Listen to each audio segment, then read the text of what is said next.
یہ صدائے حریت جموں کشمیر ہے، پیش خدمت ہے خصوصی اپڈیٹ۔ بھارت کے غیر قانونی زیر قبضہ جموں کشمیر میں لوگ آج پاکستان کا 75واں یوم آزادی انتہائی جوش و جذبے اور عقیدت و احترام سے منا رہے ہیں۔ سری نگر کے خانقاہ مولا اور دیگر علاقوں میں لوگوں نے 14 اگست کی آدھی رات کو پاکستانی پرچم لہرائے اور مملکت خدا داد کے ساتھ اپنی دلی محبت، لگاؤ اور وابستگی کا اظہار کیا۔ بھارت کے غیر قانونی زیر قبضہ جموں کشمیر میں پاکستان کے یوم آزادی پر مملکت خدا داد کے حق میں جگہ جگہ پوسٹر چسپاں اور بینرز آویزاں کیے گئے ہیں، جبکہ دیواروں پر پاکستان کو یوم آزادی مبارک، ہم پاکستانی ہیں، پاکستان ہمارا ہے اور پاکستان زندہ باد کے نعرے تحریر ہیں۔ پاکستان کے یوم آزادی پر اہل کشمیر کی طرف سے مملکت خدا داد کے ساتھ نظریاتی اور فکری وابستگی کے اظہار کے لیے پاسبان حریت کے زیر اہتمام مظفر آباد میں اظہار تشکر ریلی کا انعقاد کیا گیا۔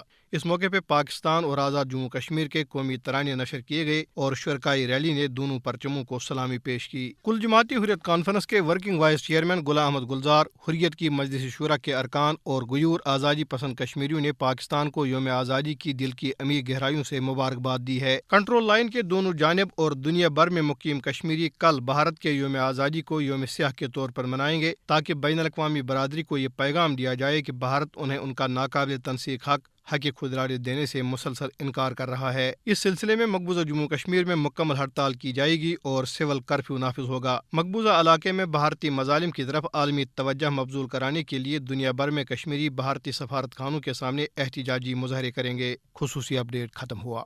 تاریخ گواہ ہے کہ جب برصغیر ہندوستان دو قومی نظریے کی بنیاد پر تقسیم ہونے جا رہا تھا تو اسلامی نظریے کی بنیاد پر بننے والا اسلامی ملک پاکستان اہل کشمیر کا بھی خواب بن گیا۔ کشمیریوں کی نمائندہ سیاسی جماعت آل جموں کشمیر مسلم کانفرنس نے کشمیری عوام کی سیاسی نمائندگی کرتے ہوئے 19 جولائی 1947 کو قرارداد الحاق پاکستان کے ذریعے یہ فیصلہ کیا کہ جموں کشمیر پاکستان کا حصہ ہوگا۔ بانی پاکستان قائد اعظم محمد علی جناح نے کشمیر کو پاکستان کی شہر قرار دیا۔ کشمیری نظریاتی طور خود کو ہندو بھارت کے بجائے اسلامی نظریاتی پاکستان کا حصہ سمجھتے ہیں۔ کشمیریوں کا پاکستان کے ساتھ تاریخی اور لازوال رشتہ ہے۔ کشمیر سے پاکستان کی طرف بہنے والے دریا بھی اس قدرتی رشتے کی نشاندہی کرتے ہیں۔ کشمیری اپنے شہداء کے جنازے بھی پاکستانی پرچم میں لپیٹ کر اٹھا رہے ہیں۔ کشمیریوں کی تحریک حق خود ارادیت جہاں بھارت کے غیر قانونی زیر تسلط جموں کشمیر کی مکمل آزادی کے لیے ہے، وہاں کشمیر میں جاری تحریک دراصل